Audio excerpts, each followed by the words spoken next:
Hey there, everybody. We got a game 7 for you in the NBA Saturday night. Western Conference Finals, San Antonio at Oklahoma City.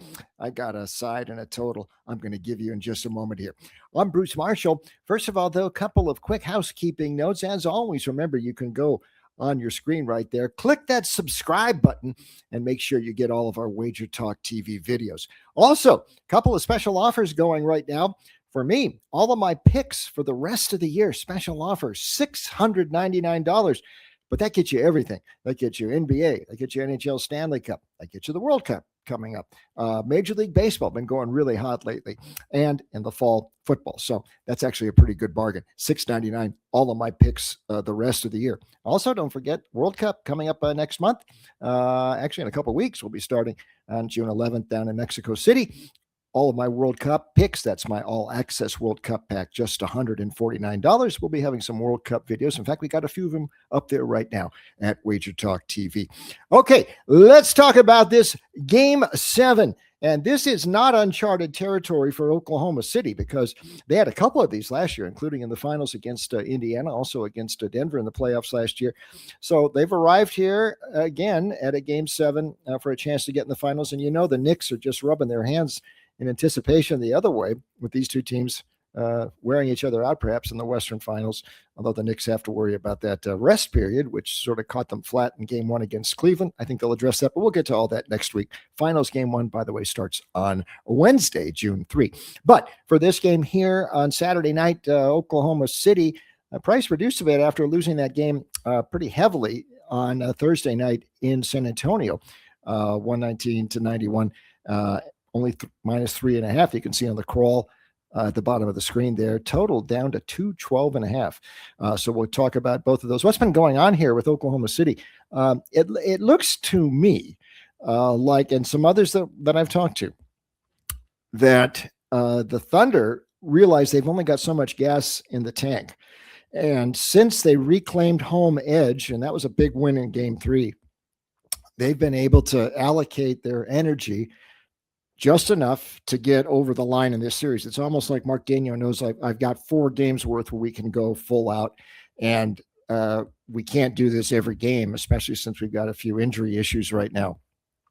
The efforts we saw in Game 4 at San Antonio, the 103-82 loss, and then the 28, and then the 119-91 loss on Thursday night.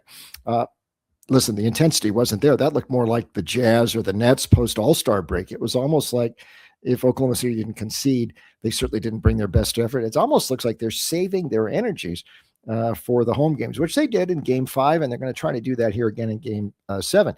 That is risky stuff, if you ask me, to play with the accelerator like that, especially against a team like San Antonio, which has beaten you 7 of the previous 11 meetings this season. San Antonio has won and did win Game 1 on this court. Now, key for Oklahoma City here, I think getting to the free throw line sounds kind of simplistic, but I think that's very key. They only had 12 free throws in Game 6. They need to get there, and that's SGA's game. They need to have a game, and he's at his best like Game 5. He got to the line 17 times. The issue with that is usually Oklahoma City is best able to do that when Jalen Williams, who did return limited role in Game 6, when he's in the game, and A.J. Mitchell to drive into the paint, create some fouls, and get the foul totals up there so they get the bonus earlier. Well, Mitchell's been hurting, and he's been out, and I'm not sure how much they're going to get from Williams. And all of this feeds into SGA, and we know about him trying to draw fouls and all that, and flopping once in a while, but whatever. But if they only get to the free throw line limited amount of times, like in Game 6, it's bad news. They're going to be in trouble. Also, can Isaiah Hartenstein maintain and try? He's been doing the best he can against Wemby and trying to keep him off the blocks and pushing him out towards the elbows and making him drive from there. Limited success with that. Wemby hasn't quite had a game like Game 1 before Mark Daigneault made those defensive adjustments. Game 1, of course, he had 41 and 24 rebounds, but he still had a couple big games, 33 in Game 4, 28 points the other night in Game 6. So that's an issue there too.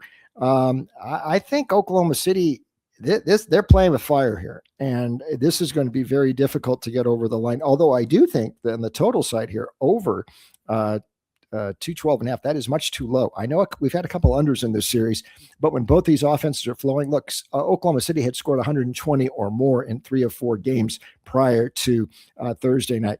I think this thing clears 212.5 handily. So that'd be my top recommendation here. Lighter vote on the Spurs. I think they got a shot. They know they can beat these guys, and I'm not sure that Oak City can play with the accelerator that much. We will see. Okay, as always, you could go on the screen there, comment box. Let me know what you're thinking. I'd love to hear from you. And don't forget those special offers we've got for me. Rest of the year, $699. All my picks for the rest of the year. And that special World Cup package, $149, my all-access World Cup. That starts on June 11th. So until next time, that's a goodbye from me.